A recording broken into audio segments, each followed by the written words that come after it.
Have you been listening to this show for a while? Do you like this show? Do you want to see it continue? There's one way you can do that. You can actually visit our Patreon page and donate some money to make sure the show continues. That's the only way we fund the show, the only way we make it happen. Go to patreon.com/wehaveconcerns, find out bonus stuff you can get for supporting us, and make sure the show keeps on trucking.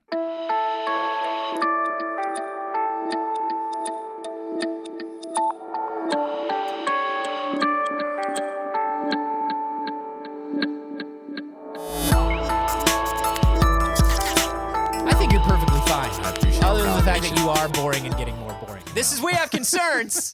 Hi, Jeff Canada. Hi, Anthony Carboni. Hello, concerned citizens. You know what's not boring, Anthony? What? Ants.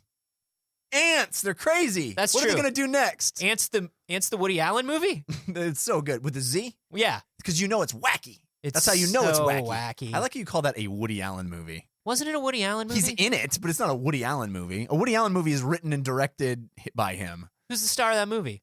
Woody Allen, but it's not a Woody Allen movie. Who's the movie? Well, I think it's a Sylvester Stallone movie. Yeah. That's how I like to think of it. But that was one of those ones where like Ants and Bugs Life came out, yeah. and then Ants came out. It was like a Dante's Inferno.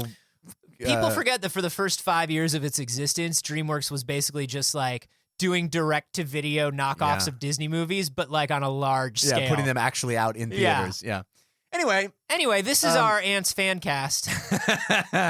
It's got a huge raving audience. They love the Ants. You know why? I think it's because people love Woody Allen. That's true. All right. Ooh. So Brian Towns sent us this article about ants. Brian Towns. Does he have a nick? I don't believe he does. But I feel like I'll tell you what, Brian Towns. Next time around. I think you should be Brian City Towns. Brian the City Towns. Fine, done.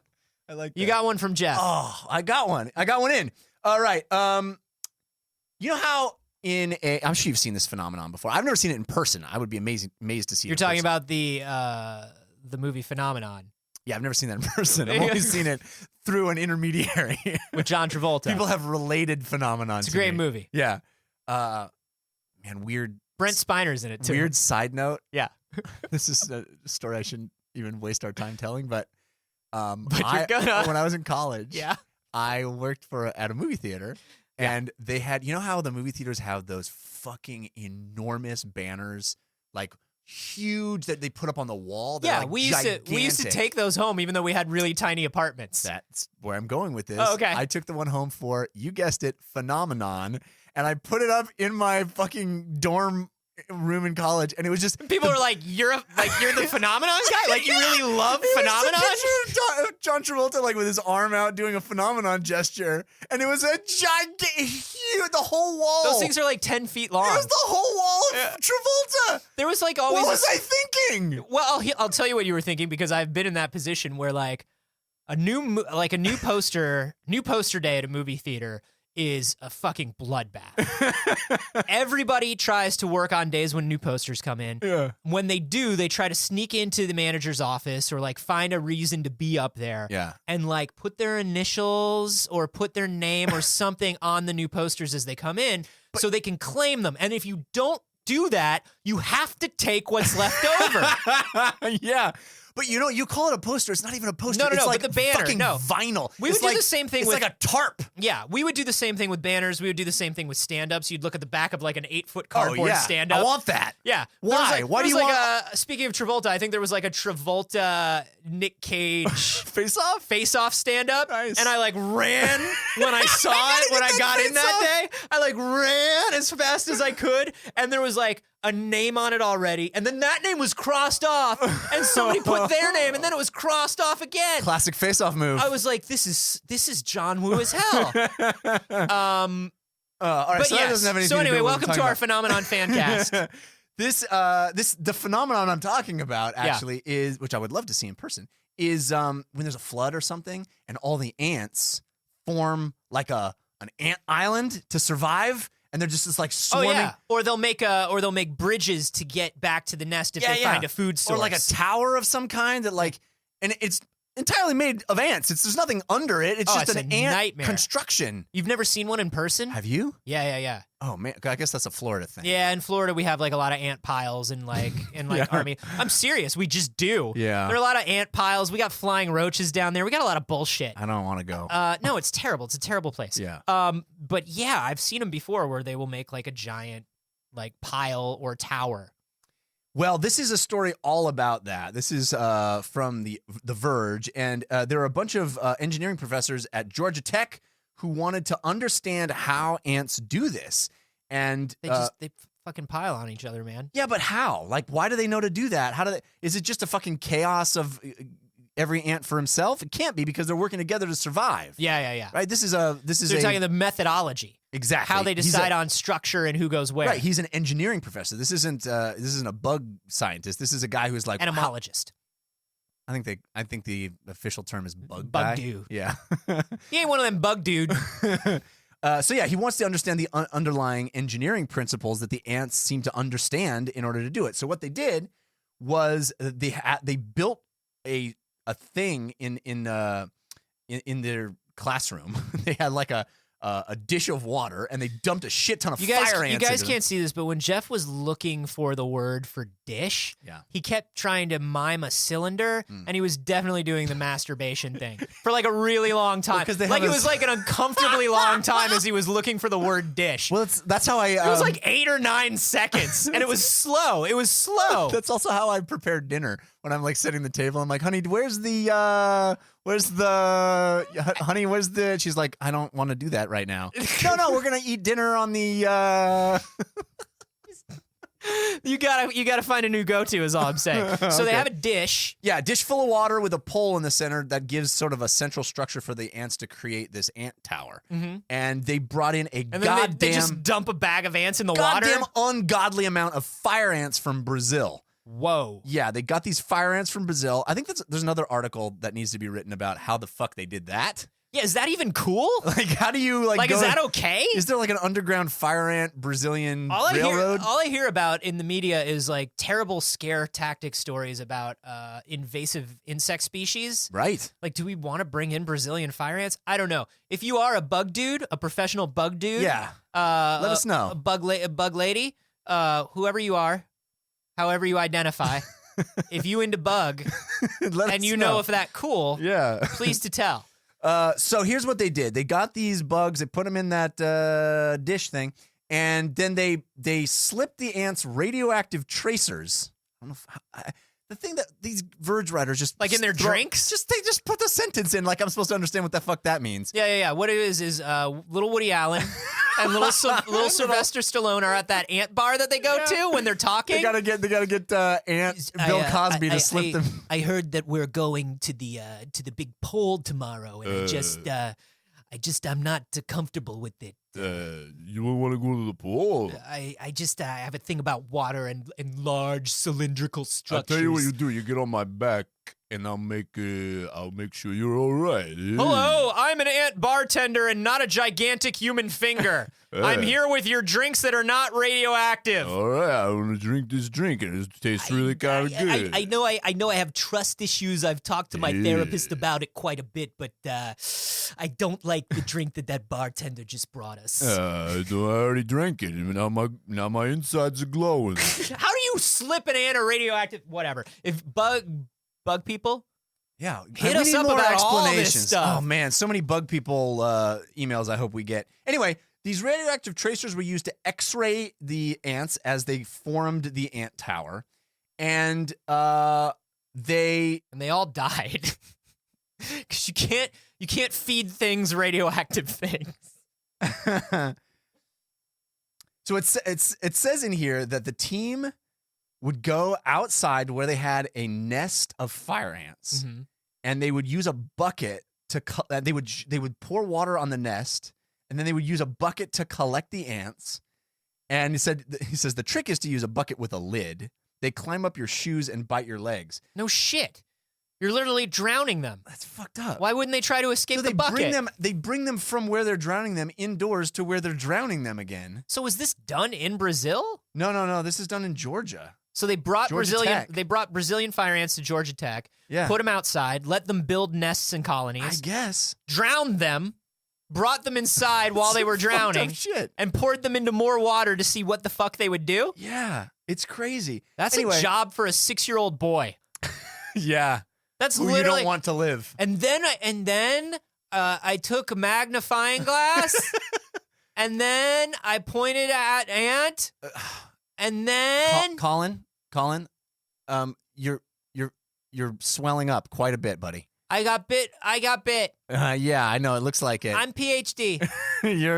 I know. You're doing a great job, and we Thank appreciate it. you. Did you pour the water all over them? I pour water on ant, Yeah. and then I put out stick Oh. and a little bit of food, and then magnifying glass. You're just going to burn each of them? I don't know. Okay, Colin. That's a good plan, buddy. They run. You should too. Here's what they discovered. So they used X-ray video, and then they fed that into a computer and came up with some mathematical models to discover exactly how each individual ant shuffles around while they create these crazy ant structures. Okay, so every ant has a different radioactive tracer. They're able to tell which tracer is in which ant. They take a look at the data modeled on the screen, and they can tell who's moving where and why. Exactly. Okay. So what they discovered was each individual ant shuffles around until it's being stepped on by no more than 3 other ants. And the way they accomplish that is they follow 3 rules. Pretty crazy. They were able to break it down to 3 ant rules. Woody Allen, Sylvester Stallone, and the bartender guy. I don't know how he got in there, but I don't know. He's not even a real ant. Was it Sharon Stone was the lady ant in that movie? No, I don't Who was the know. love interest? That's it. If only we had some sort of internet device I here. don't know. I just Anyway, I don't- here are the 3 I'm gonna get rules. internet here soon. Here are the 3 rules. The 3 rules. that creates an ant structure. Okay. Don't move if there are other Trust. Yeah, trust, love, and harmony. Don't move if there are other ants on top of you. Okay. So you got to be a support structure. Once an ant's on top of you, don't move. Gotcha. If you are on top of other ants, keep moving in random directions. Okay. So if you're a guy on top, keep going until somebody's on top of you. okay. If you find an open parking spot next to other immobile ants, pull in and link up with your neighbors. So you literally just move around until someone's on top of you or you're next to someone, and then you stop and you form a structure.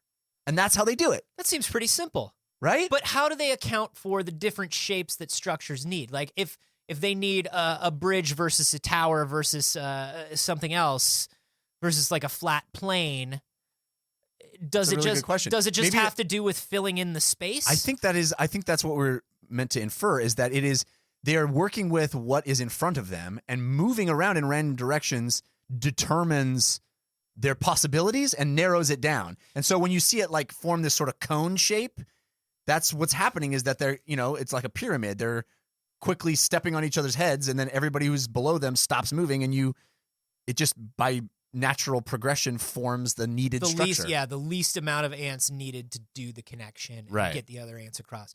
What does this mean for my cheerleading squad as we're trying to beat our rival squad next The week? fighting ants. The fighting ants. I think this means that Their pyramid structure is amazing. they are glorious. yeah. And the problem They is, win states every year. I don't understand how they do it. I think it might be all those gymnasts that are in the fucking gymnasts, dude. Gymnasts are a lot like ants. Yeah. In that And whenever that you I want to look- squish them. in that I want to squish them and they're just scurrying around and they don't know why. Oh, man, if I had a nickel. If I had a nickel for every dumb, oh, I'm a gymnast. Duh. Here's what these I'm a researchers... perfect physical specimen. Oh, look at me. I'm like an ant in that I'm dumb and I look stupid. And I'm human perfection. I know if I can be flipping around in the air and know exactly which way I'm facing just Yeah. by feeling. look at me. I'm graceful in the air and sublime on the ground. Here's what they do want to use this information for, Anthony. Are you ready? Actually, I'll give you one guess. What do they want to use this data to do? Oh, we're clearly going to use autonomous robots to build structures Nailed it in one, Anthony. and Robots. win the cheerleading competition. Robots that win the cheerleading I competition. don't think we should set aside this cheerleading thing. You're right. Amount of ribbons alone that we could win. Please. So many ribbons. It would be amazing. So next time you're at a cheerleading competition, which shouldn't be too long from now, It's in a week. It's Yeah. against our rival school. keep moving in random directions Yeah. until you're on top of someone. Yep. And once you are on top of someone, Mm-hmm. no, you keep moving. No, if someone's on top of you, that's when you stop. Yeah. But you keep moving in random directions until someone's on top of you. That's my favorite Successories poster where if someone's on top of you, stop. Yeah. And it's just a cat giving up and it's like a little bit drunk. Yeah. Why are all these people on top of me? Yeah. It's like care. an eagle hiding in a hole from other eagles. If something's on top of you, stop. That's the dog pile rule. That's it. So this is cool. So we're So going making to build robots. little We're gonna robots. We're going to make robots. We need a bridge. We need a tower. We need some sort of a structure somewhere Yeah. to get things across. Are we thinking that these are going to be temporary structures or permanent structures? Well, it says the team hopes that they could help program swarms of robots to one day work together in rescue operations or to cross chasms and build structures on other planets. That's pretty cool. Yeah. Never start a sentence with the team hopes they will build a robot swarm. Yeah. This is just a little PR thing that I want to like throw out to you. I am not a scientist. Right. I am just a normal guy. Yeah, but you know a little bit about SEO. I know a little bit about SEO. Yeah. I know a little bit about marketing one's personal brand. Sure. You don't want to be the scientist behind the swarm of robots. You don't want to be the swarm robot scientist That's team. not who you want to be. Team. I mean, A friendly grouping of helper robots is There you what you go. want to say. Not a swarm. why not embrace the cheerleading squad idea? A cheerleading squad of helper robots. There you go. A cheerleading squad. Are they going to give cheers? Yes, while they save people and populate other planets. So they're like the cheerleader in that TV show Heroes. Exactly. Save the cheerleader, save the world. There it is. Kids, ask your parents. Kids, watch Nashville.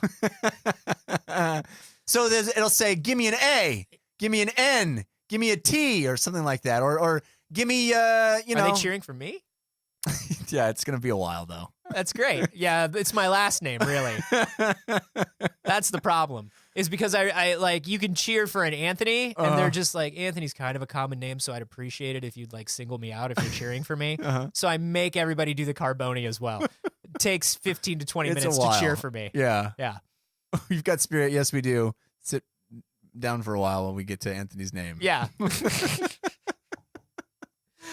This is cool. I Yeah. love this. And this is kind of like one of those really interesting things. I love robots that take from nature, things that take. Oh, all the robots are going to take from nature Oh, that's someday. all they're going to do. But you know, their things where plan. we invent polymers that are based on like the natural armor of certain insects, or Right. you know, that sort of stuff that we do. Or we're looking at Nature has done it pretty well. nature does it pretty well. Let's use that as Designing glider wings that look like Right. dragonfly wings, things Yeah. like that. Because we have a tendency as human beings to overthink a problem. Definitely. We want to over-engineer things. Right. All these Simplicity. ants have are Right. 3 rules. And that is what's so amazing to me is this seems like a pretty simple formula to program into an autonomous robot. You know, keep moving, stop, or hang out. Yeah. It's like, that is pretty amazing. It's literally all I do in my life. It's right. Well, there's a Thai food rule that you also added in, but You can add that into hanging out. oh, that's the subdirectory of Subdirectory of hanging out. Yeah, Thai exactly. food. If Thai food is nearby, stop. I love the idea of this. I love the idea of having these robots where, like, in a natural disaster, in a situation where there's destruction to a road or something in the way, or where we need an alternate route, just briefly. Right. That's Just kinda cool. Have the freaking nanobots build one quickly. Let me drive over it, and I'll keep going on. Or scale these things up. I mean, they don't have to be nano, right? Like, I Right. picture them as nano because that's the most sci-fi version of it. But you Right. can make a larger version of this where they all interlock to Yeah. like form a bridge or a platform. Or you could have one small, feeble, comedic version and one large, muscle-bound robot. Yeah, and they even each other out. And what's funny is, like, even though one is seen as like the perfect version of a robot, Right. the other one is like, turns out he's got something to teach all the other robots. I think we all learned a little something from that feeble-looking and it's robot. how to be sexually inappropriate with your adopted daughter. Hey, what are you talking about? Nothing. I'm just muttering to myself. So this is cool. Can you guys think of any exciting uses for these other than obviously professional cheerleading? because I'm gonna patent that. Yeah. And my robots are gonna destroy at nationals. It's going to be so amazing. The ribbons will Oh, flow God. like water. You're nothing without ribbons. Let us know what you would use these for, what you think science should use these for. I'm at A Carboni. I'm at Jeff Canada. You can also discuss this in the Facebook group, which is facebook.com/groups/We Have Concerns. All of those links and more interesting things are down in the description of this episode. And Jeff, Yeah. you want to tell them where they could get some like cool stuff? Well, there's several ways to get cool stuff. We have a store. It's wehaveconcerns.com/store, where they have all kinds of cool stuff for sale. But also, if you support the show on Patreon, there's cool stuff to be had there as well. That's true. Last week we had Vernon Shaw as our guest. He's the co-creator of Dream Daddy, daddy dating simulator. Just a couple weeks before that, we had Anita Sarkeesian on. If you want to hear bonus extra episodes with those guests, double length ones at that. they are available to all patrons at any level. You give $1 a month, you get extra stuff. Right. You give a little more, you get a little more. So if you enjoy the show, head over to patreon.com/We Have Concerns and show us your love with money.